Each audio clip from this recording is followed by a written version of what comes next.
Bonjour à toutes, bonjour à tous et bienvenue dans ces nouveaux rendez-vous de la géopolitique qui sont tournés en live sur le campus de l'INSEC de Lyon avec les étudiants de l'ESCE et aussi les étudiants du BBA INSEC. On est ravis d'être là, ça fait 2 ans qu'on voulait se déplacer à Lyon, les circonstances que vous avez connues et qu'on a traversées nous aussi, Covid, confinement, nous ont contrariés, mais on a gardé cette idée en tête et on est ravis aujourd'hui de vous retrouver dans une programmation qui a été bousculée, une programmation qui est spéciale, puisque avec l'actualité ukrainienne, on a décidé de revoir entièrement les programmes digitaux de l'ESCE et les tourner vers cette actualité pour la couvrir. Alors, on a tourné un forum des humanités Penser la guerre, qui est dédié à la question aussi, un podcast libre-échange et maintenant un rendez-vous de la géopolitique devant vous. Aujourd'hui, on va s'intéresser à la thématique suivante, on va s'intéresser à la guerre en Ukraine, bien sûr, et aux conséquences du conflit de cette guerre sur la pensée stratégique occidentale et sur la perception géopolitique occidentale, elle aussi.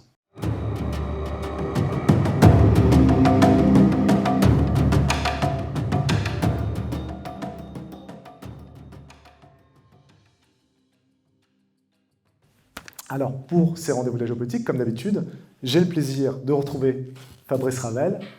Fabrice, bonjour. Bonjour Olivier, bonjour à toutes et à tous, et surtout un bonjour chaleureux à l'équipe pédagogique de l'ESCE qui nous a accueillis merveilleusement aujourd'hui, et un grand salut à la totalité de nos étudiants de l'ESCE Campus Lyon. Olivier a raison de souligner que ça fait pratiquement 24 mois qu'on souhaitait vous voir. La Covid n'y a rien empêché, mais nous voilà, et je pense avec un sujet qui est particulièrement crucial pour votre génération.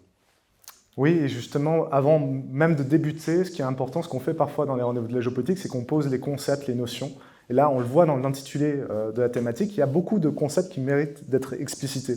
On parle d'Occident, qu'est-ce qu'on entend par Occident? On parle de pensée stratégique, qu'est-ce qu'on entend par là? Et si on parle de perception géopolitique, là aussi, quel est le sens de ce terme ou de ce concept?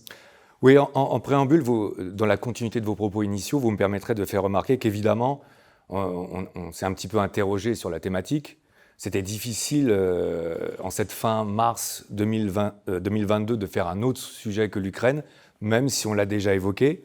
Donc pour nous, la question était de savoir comment l'appréhender et sous quel vocable ou sous quelle problématique l'évoquer. Et là, c'est vrai que ce qui me paraît important, c'est d'essayer, pour nous occidentaux, d'essayer de percevoir quelles pourraient être les conséquences en termes de géopolitique.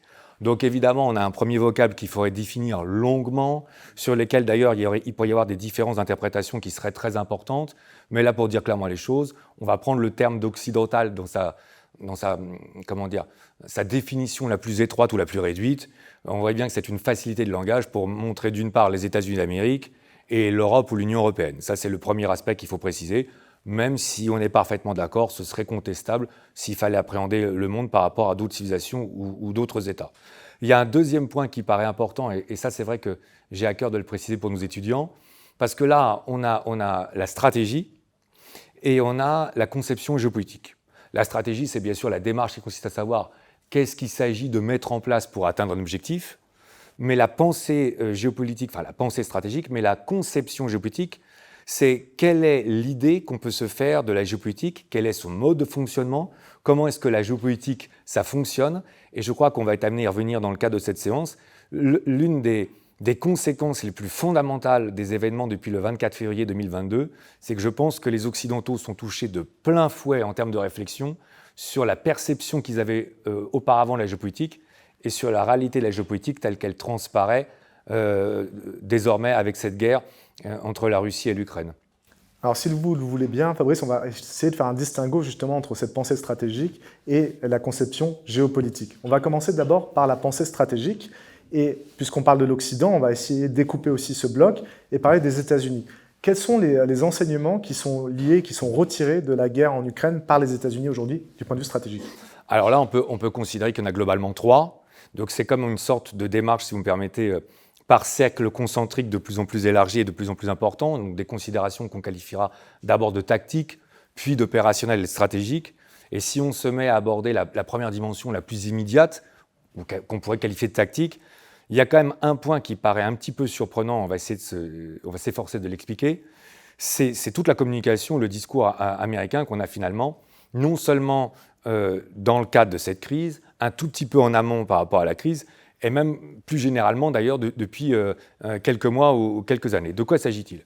Il y a un premier point qui est vraiment nécessaire à souligner à nouveau, c'est qu'on ne peut être que surpris que d'entendre le président des États-Unis d'Amérique, Joe Biden, dans le courant de décembre 2021, dire que dans l'hypothèse d'une guerre qui n'était pas encore déclenchée, quoi qu'il en soit, de toute façon, les Américains n'interviendraient pas et ne seraient pas amenés à emmener des forces militaires.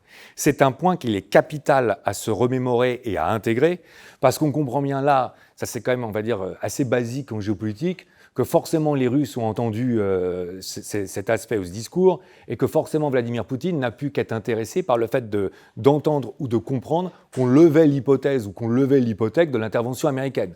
De quelque part là, on voit bien qu'il y a comme une sorte d'encouragement. C'est d'autant plus surprenant que ça s'inscrit dans la continuité d'ailleurs de ce qu'avait fait Barack Obama. On retrouve ça dans un ouvrage de Bob Woodward, Obama's War, où on est toujours très très surpris de la transparence que les Américains mettent dans leur communication géopolitique. Barack Obama avait dit on va envoyer des troupes en renfort, mais on les enverra que pour 24 mois, et dans 24 mois, on rentre. Donc évidemment, si on s'oppose aux Américains, on se dit légitimement, il n'y a qu'à attendre 24 mois, dans 24 mois, ils seront partis. Ce qui avait fait dire à un chef taliban, je trouve, qui avait beaucoup d'esprit. Donc les Américains, on les montre, nous on a le temps, et on saura quand est-ce qu'ils vont partir. Et ce n'est pas totalement nouveau, puisque Joe Biden, là aussi, au printemps, avait dit, nous, vous savez, les Américains, cet été, je trouve que c'est un élément qu'on a totalement tendance à oublier, parce que c'est arrivé pendant l'été, mais les Américains ont annoncé qu'ils allaient partir le 15 août 2021 de Kaboul, et on se rappelle les conditions assez désastreuses dans lesquelles ça s'est produit, parce qu'ils ont trop annoncé les événements. Et cet aspect-là me semble très important dans la mise en place de la crise, et là on a envie de dire, quand on se remémore, notamment à travers le deuxième tome de l'histoire de la guerre froide d'André Fontaine, les conditions dans lesquelles la guerre de Corée s'est déclenchée en juin 1950, on se rappelle que le secrétaire d'État, donc l'équivalent du ministre des Affaires étrangères, avait dit au printemps 1950 « Oh, finalement, nous, vous savez, les considérations en Corée, ça nous importune pas beaucoup. Enfin, les États-Unis ne sont pas concernés, notre liberté ne dépend pas de ça. » Évidemment, on a envie de dire c'est presque un appel à l'attaque. Ça n'avait pas raté. Cette déclaration avait eu lieu au printemps 1950, et la Corée du Nord attaque la Corée du Sud en juin 1950. Donc on est d'autant plus surpris quand même de l'attitude américaine qu'il y avait un certain nombre de précédents qui auraient dû les alerter. Et là, on voit bien qu'il y a deux considérations qui vont peut-être nous amener à développer davantage notre propos. N'oublions pas qu'il y a des considérations électorales, et qu'en novembre 2022, d'ici 6 mois, il y a les élections qu'on appelle les midterms. Apparemment, ça ne se passe pas très très bien en termes de popularité pour Joe Biden, et on voit bien qu'il y a une sorte de résistance ou de volonté, ça se voit dans les sondages américains, que de ne pas être impliqué sur les questions ukrainiennes, mais ça peut aussi mettre en évidence une grille de lecture plus large en termes de stratégie de la part des États-Unis d'Amérique. Oui, vous avez raison sur ce deuxième point qui nous concerne plus, en tout cas plus immédiatement dans les rendez-vous de la géopolitique. Il y a quand même là aussi des déclarations qui sont très nettes de la part de la diplomatie américaine sur un recentrement ou plutôt un déplacement du regard vers un autre pays que la Russie, qui était peut-être l'allié structurant des relations internationales jusqu'à présent. Et cette personne, enfin ce pays est... Ce pays est la République populaire de Chine. Et c'est vrai que quand on regarde un petit peu les événements, ça va peut-être surprendre un peu nos étudiants d'ailleurs, pour avoir repris un peu de perspective historique et avoir fait des recherches, on peut presque considérer que c'est une obsession en fait. Si on regarde, c'est une obsession américaine. Il n'y a qu'à écouter les propos. C'est la Chine, la Chine, la Chine, la rivalité avec la Chine. Tout est centré ou concentré sur la Chine. Et là où il peut y avoir une surprise, y compris pour nous en géopolitique, c'est que ça ne date pas de Biden, ça remonte jusqu'à Trump. Mais ça ne commence pas avec Trump, c'est la fameuse stratégie du pivot de Barack Obama, empruntée au basket, puisque c'est l'un des sports favoris de Barack Obama, et qu'on voit bien, ça va être assez intéressant par rapport à ce qu'on va être amené à se dire sur les questions européennes, que les États-Unis considèrent que l'axe de réflexion et même la grille de lecture ou la vision qui doit avoir des choses se tourne plus du tout sur le continent européen, mais qu'il faut totalement se retourner à 180 degrés sur la façade maritime du Pacifique et être comme happé par, on va dire, le Pacifique. Donc ça, c'est très important. Et d'ailleurs, on avait eu l'occasion de l'évoquer déjà précédemment dans des rencontres précédentes, notamment sur le live qu'on avait été amené à faire le 22 mars et sur le podcast. Il y a quelque chose qui était très interpellant dans le fameux livre de Graham Allison, « Le piège de Thucydide, la guerre sera-t-elle possible entre la République populaire de Chine et les États-Unis ?» C'est qu'en réalité, donc je rappelle quand même professeur à Harvard, très réputé, du très très haut niveau en géopolitique. En fait, quand on regarde le livre qui fait à peu près 240 pages, on se rend compte qu'il y a des comparaisons qui sont mises en place pour essayer de voir qu'est-ce qu'on peut anticiper sur l'avenir des relations entre la République populaire de Chine et les États-Unis. Mais finalement, on fait complètement abstraction de tous les autres acteurs. C'est-à-dire qu'en réalité, on parle de la Chine, mais on va être amené à venir. Tous les autres acteurs, finalement, sont carrément oubliés. Et là, si on élargit nos propos, on voit bien que ça nous plonge spontanément dans une vision américaine qui est assez particulière sur la géopolitique actuelle. On a l'impression que les États-Unis ont construit leur raisonnement sur un monde bipolaire qui n'est plus après la chute de l'URSS. Ils ont cru qu'ils étaient les seuls, donc capables de mener une politique unipolaire. C'était eux qui étaient le leader mondial.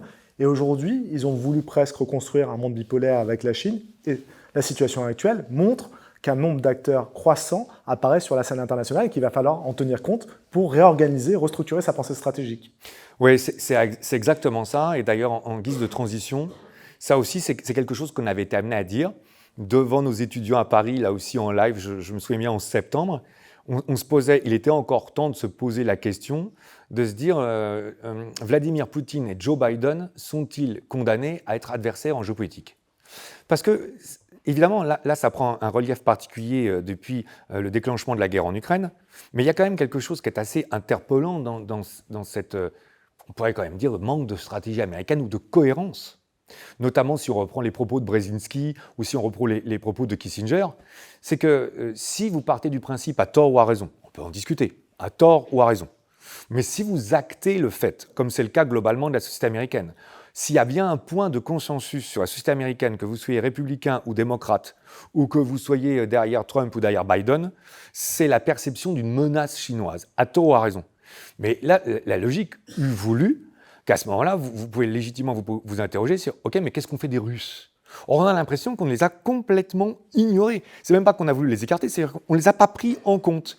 Et comme le dit Hubert Védrine dans un recueil, dans la collection bouquins que je conseille vraiment, moi j'ai le sentiment que parmi les auteurs français, c'est l'un de ceux qui est le plus remarquable. Il a exercé des fonctions de ministre des Affaires étrangères très très importantes. Une vision du monde.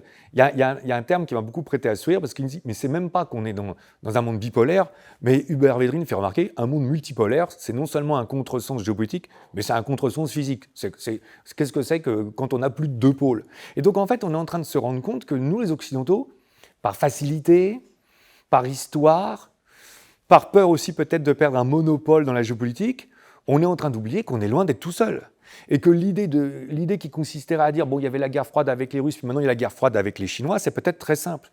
Si on prend le vote à l'ONU, qui est très intéressant, certains de mes étudiants nous en parlent quand on est en cours, du 2 mars dernier, qu'est-ce qu'on constate? Il y a 35 pays qui se sont abstenus, Olivier.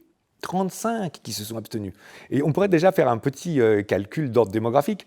Quand la Chine s'abstient et quand l'Inde s'abstient, ça fait quand même pratiquement plusieurs milliards d'habitants de la planète qui s'abstiennent et qui n'ont pas l'air de suivre le point de vue américain. De même qu'on pourrait faire remarquer que l'Afrique du Sud s'est abstenue, le Pakistan s'est abstenu, que le Sénégal s'est abstenu. Donc il y a un certain nombre de pays qui, d'ailleurs pour différentes raisons, n'ont pas souhaité suivre cette logique.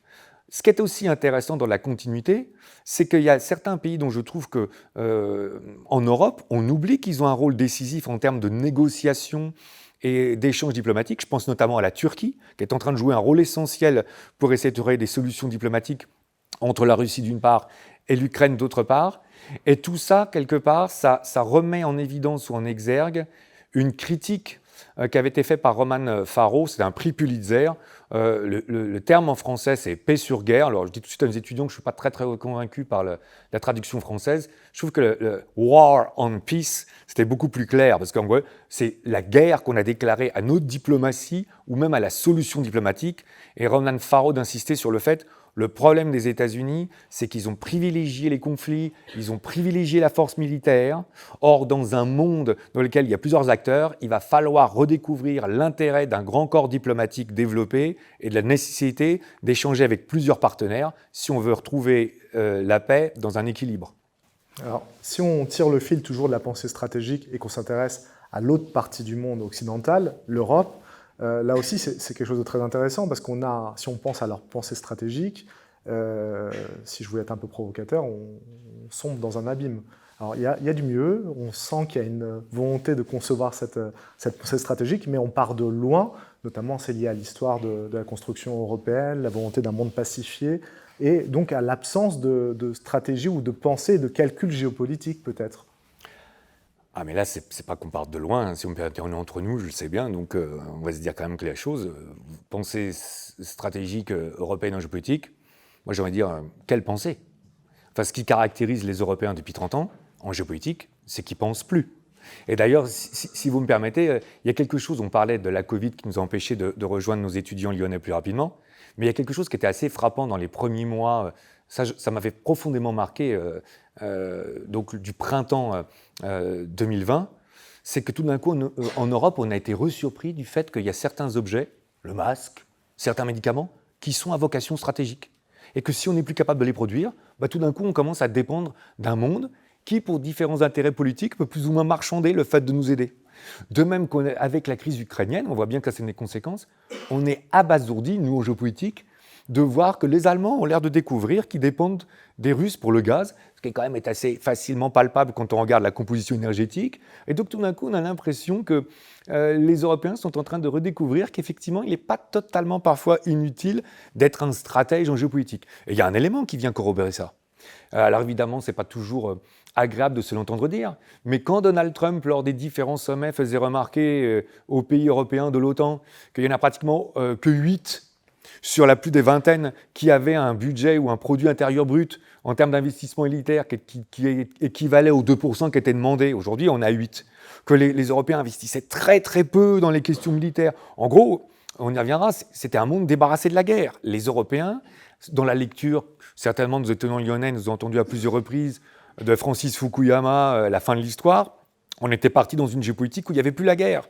Et donc là, tout d'un coup, les Européens se retrouvent confrontés à la guerre sur leur continent, et attention, sur ce qu'on appelle dans notre jargon une guerre de haute intensité, entre États qui avait totalement été oubliée. Et d'ailleurs, il y a quelque chose qui est assez symptomatique, c'est que là, je demande vraiment à nos étudiants de l'entendre, voir un chancelier allemand en Bundestag déclencher un plan d'urgence de 100 milliards d'euros pour financer la Bundeswehr qui était en déshérence, il faut que vous compreniez vraiment, pas toujours facile à 20 ans ou à 22 ans, à 25 ans, de comprendre le poids, ça étonne toujours nos étudiants quand on est en cours, le poids historique énorme qu'il y a sur la société allemande, évidemment avec le nazisme et la Deuxième Guerre mondiale.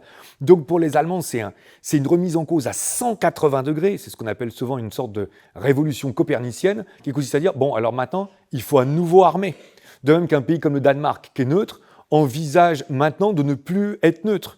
Et qu'en Suède, on n'a pas connu une guerre depuis 1814 et depuis Napoléon, et que pour la première fois depuis mars, la majorité de la population suédoise envisage de rentrer dans l'OTAN. Donc là, on voit bien que tout d'un coup, il y a comme une sorte de percussion de la réalité géopolitique qui amène apparemment les Européens à au moins reconsidérer qu'il va falloir construire une stratégie. Mais alors là, le problème, c'est laquelle ? Oui, je rappelle que l'Allemagne, ça donne un ordre de grandeur, a doublé son budget militaire en un an. C'est considérable. Et on voit bien que la question de la politique de la défense, qui n'est pas une question nouvelle pour l'Europe, revient sur le devant de la scène. Maintenant, c'est comment on l'alimente, comment on la nourrit, comment on la construit, et notamment dans le lien que l'Europe compte avoir, entretenir avec les États-Unis et bien sûr avec l'OTAN. Alors là, je vous demande de bien nous entendre. On touche une question essentielle. Et si on veut essayer de, non pas radicaliser ou simplifier nos propos, plutôt les rendre trop manichéens, il y a quand même quelque chose qui apparaît spontanément. Les questions de la défense ou les questions militaires, c'est vraiment la frange oubliée ou délaissée des questions européennes. Il y a des choses qui sont vraiment très très évidentes quand on les met en comparaison. Et si vous me permettez d'y mettre une petite touche personnelle, ça me touche d'autant plus que, en tant qu'ancien étudiant de sciences politiques, je me rappelle bien que mon mémoire portait sur le corps européen. Et je me rappelle bien l'effort des anciens de faire défiler la brigade franco-allemande sur les Champs-Élysées. Et la symbolique était énorme, évidemment, dans les perspectives historiques. On se rappelle bien de cette décision de François Mitterrand, qui avait ému jusqu'à des très pro-européens comme Valéry Giscard d'Estaing. Et François Mitterrand, en dehors de toute position partisane, avait dit « Attendez, c'est ça l'Europe ». Or, si on regarde bien, alors on peut être plus ou moins pour, on peut être plus ou moins contre, mais si on s'efforce d'être objectif, les grandes avancées européennes aujourd'hui, c'est le marché, c'est une régulation commune en termes de standardisation, c'est une sorte de corollaire sociétal qu'on a cherché à mettre en combinaison, en adéquation, c'est l'exemple de l'euro, mais en termes de défense, depuis l'échec de la CED, et là évidemment, c'est particulier auprès de nos jeunes générations que je m'adresse, la communauté européenne de défense au début des années 50 était un projet d'une ambition folle. Il s'agissait 5 ans ou 6 ans après la fin de la Seconde Guerre mondiale de créer une armée européenne supranationale, intégrée, y compris avec des contingents allemands, enfin quelque chose de très très ambitieux.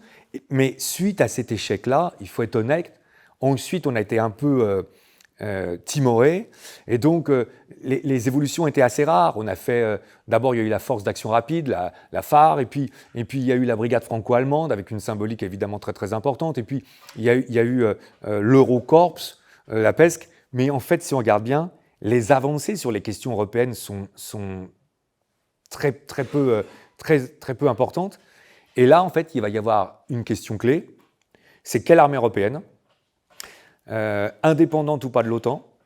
Est-ce que cette armée européenne, c'est la composante européenne de l'OTAN, ou est-ce que cette armée européenne est une force autonome qui permet aux Européens d'être indépendants politiquement? Et on ne peut pas s'empêcher de penser à un ouvrage de Michel Albert qui s'appelle « Le Paris européen » qui a été écrit en 1983. Je me souviens bien de ça, dans lequel il disait « La construction d'une armée européenne permet de telles économies d'échelle avec un budget européen, au lieu de 27, qu'on pourrait avoir une armée européenne avec des matériels dans un rapport de 1 à 5 ou 1 à 10, et avec des effectifs parfois de 1 à 10 ou 1 à 15, mais avec des budgets beaucoup moins importants, ce qui permettrait par ailleurs de consacrer cette part de budget gagné sur le social. Mais là, on voit bien que derrière les questions militaires, il y a clairement autre chose qui se profile, n'est-ce pas Olivier? C'est le défi de la construction politique. Ouais. Et c'est vrai qu'on a eu l'occasion de le dire aussi, mais les crises qu'on a connues, les crises sanitaires, crises politiques, crises militaires, sont des instances de transformation majeures dans une société et des institutions. Et là, on voit que l'Union européenne et ses acteurs ont compris qu'il y avait un enjeu dont il fallait saisir un défi immédiat et imminent. Et là, ça pose à nouveau la question, qui est elle aussi pas nouvelle, de la construction d'une Europe politique, c'est-à-dire d'une Europe puissance. Alors là, le terme est lâché. On est à la conclusion, Europe puissance, et on voit bien que là, tout d'un coup, c'est assez interpellant d'ailleurs d'entendre ça pour nous, parce que ce qu'on est en train d'essayer de faire, c'est d'essayer de voir si la stratégie géopolitique ne dépendrait pas de la conception qu'on se fait de la géopolitique. Et c'est ce qu'on va être amené à faire dans la conclusion. Et que peut-être qu'à force d'inverser, on finit par se perdre. C'est pour ça qu'on a volontairement mis ça dans ce sens-là, puisque c'est celui tel qu'il est appréhendé en règle générale. Mais la question qu'on est en train de se poser, j'imagine certains de se dire « mais ça n'a jamais marché, ça relève plus du rêve que de la possibilité ». Et d'ailleurs, les questions, tout d'un coup, reviennent avec force et sont nombreuses. D'abord, l'Union européenne, jusqu'où? C'est une question qu'on n'a toujours pas tranchée. Qui intègre-t-on définitivement, oui ou non? Jusqu'à quand? Et est-ce qu'à un moment, on ferme la porte? Première question. Deuxième question, selon quelle modalité de fonctionnement? On se rappelle l'échec retentissant de la Constitution européenne, et de rappeler à nos étudiants d'ailleurs qu'il y a beaucoup de logiques encore aujourd'hui qui ne sont plus exactement à l'unanimité, mais qui sont proches de l'unanimité, parce que c'était hérité de la fameuse du traité de Rome du 25 mars 1957 où on était 6. Alors évidemment, à 6, on peut décider à l'unanimité, mais enfin à 27, on voit bien que c'est complètement impossible, et a fortiori si on continue à s'élargir. Donc quels seraient les modes opératoires en termes de fonctionnement? Mais après, il y a beaucoup plus que ça. Et c'est quoi l'objectif ultime? C'est quoi le projet ultime? Quand vous prenez la communauté économique européenne telle qu'elle a été créée en 1957, et dont à mon sens l'appellation n'est pas opportune, et l'association économique de libre-échange, association de libre-échange dans laquelle on ne fait que du commerce, qui était fait à l'instigation du Royaume-Uni, on voit bien qu'il y a deux projets en fait en Europe sur lesquels les Européens n'ont toujours pas arrêté une décision. C'est une Europe économique, purement économique, ou c'est une Europe politique qui est censée porter de la puissance et qui est censée permettre à l'Europe d'être à nouveau un acteur géopolitique. Donc là, on voit bien que les réflexions vont être immenses, que ça va être un vrai débat, et que ce débat doit être mesuré ou compris à l'aune de comment concevoir la géopolitique aujourd'hui en 2022.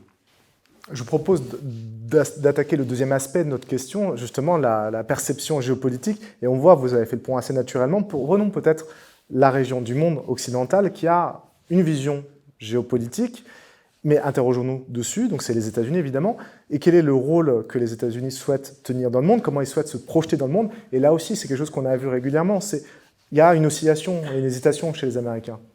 Oui, alors là, il y a quelque chose qui me paraît, ça c'est l'opportunité pour nous, il y a quelque chose qui me paraît très très important, effectivement, qu'on soit amené à saisir ensemble, c'est peut-être d'essayer objectivement, le plus possible, est-ce qu'on peut être totalement objectif, je ne sais pas, mais le plus possible, de comprendre les États-Unis aujourd'hui. Je crois que ce qu'il faut d'abord commencer par comprendre, c'est que dans la première décennie du XXIe siècle, un peu dans la continuité de la fin de la guerre froide, c'est assez intéressant, Hubert Védrine utilisait un terme, les États-Unis, c'est une hyperpuissance. C'est-à-dire qu'il ne faut pas oublier qu'à la sortie de la guerre froide, ils étaient tout seuls. Et que dans la continuité de ça, dans cette première décennie, donc entre 2000, 2001 jusqu'en 2009-2010, avec les deux présidences de W. Bush, on avait une vision américaine qui était très unilatéraliste. En gros, les Américains disaient « Bon, attendez, c'est nous qui décidons pour le monde entier, et tout est centré sur nous. » On se rappelle d'ailleurs que sur la deuxième intervention en Irak en mars 2003, en gros, ils se sont passés complètement de la vie de l'Organisation des Nations Unies. Et il y a un ouvrage qui me paraît assez intéressant à citer à nos étudiants, qui a été écrit en 2003 par Robert Kagan, qui était « La puissance et la faiblesse ». C'est la suite du titre qui est assez intéressante, parce que c'est les États-Unis et l'Europe. Donc là, on comprend tout de suite qu'il y a une sorte de refait puissance, faiblesse, États-Unis, Europe. On comprend très bien de quoi s'agit-il. Et d'ailleurs, dans le recto de la couverture, que j'ai relu récemment pour préparer ici à Lyon notre intervention, il y avait une phrase qui était sidérante. Je ne sais pas si on pourrait la dire aujourd'hui. Robert Kagan disait « Les Américains viennent de Mars, les Européens viennent de Vénus ». Donc là, on se disait, bon, ok, on a compris, du point de vue américain, nous les Européens, on n'est rien. Alors, on n'en est plus là. Par contre, les États-Unis d'Amérique vont être amenés à faire, me semble-t-il, un double choix. Ce double choix, quel est-il? D'abord, s'ils décidaient de se maintenir en géopolitique. Et je répète ma phrase, s'ils décidaient. Ce qui veut dire, je crois qu'il faut appréhender une hypothèse sur laquelle on va revenir, où il n'est pas évident que les États-Unis vont faire ce choix-là. Ça paraît fou à dire, mais il va falloir redresser une hypothèse qui correspond en plus à leur histoire. Si les États-Unis décidaient donc de se maintenir en géopolitique, il me semble qu'il y a deux voies qui s'offrent à eux, que d'ailleurs on revoit bien dans un ouvrage là aussi qui avait été écrit au début du XXIe siècle par Gérard Chaliand et Arnaud Blin. C'est un ouvrage qui en gros c'était les nouveaux « America is back », les nouveaux Césars du Pentagone, et dans lequel il s'efforçait d'appréhender les différents courants politiques des États-Unis. Et là, il y avait deux choses qui étaient assez intéressantes, parce qu'on voit bien qu'il y a un courant qui se veut assez réaliste, pragmatique, dans lequel on peut envisager que les États-Unis vont essayer de construire des partenariats ou des alliances avec un certain nombre d'États, en faisant abstraction des civilisations, en faisant abstraction des sensibilités politiques, en faisant abstraction d'un certain nombre de choses sur lesquelles ils sont d'accord, mais de trouver un équilibre pour faire en sorte que, ça c'est très réel politique, on ait la paix grâce à l'équilibre. Bon. Ça c'est plutôt d'ailleurs, c'est le titre d'une partie que donne Gérard Chaliand, c'est assez intéressant, Teddy Roosevelt ou le retour à la réelle politique, c'est page 76 de l'ouvrage. Mais il y a une deuxième grille de lecture qui est assez intéressante, et qui là d'ailleurs montre à quel point elle est prégnante aux États-Unis, qui explique peut-être un peu les discours de Joe Biden qu'on évoquait tout à l'heure. C'est très moraliste. Gérard Chaliand dit « le catéchisme de Woodrow Wilson ». De quoi s'agit-il? Il s'agit de rappeler que depuis le début du XXe siècle, les États-Unis, parfois aussi, s'apprécient eux-mêmes ou s'envisagent eux-mêmes comme un État très particulier en géopolitique, qu'elle a pour défendre la liberté et la lumière, et que les États-Unis ont un destin particulier.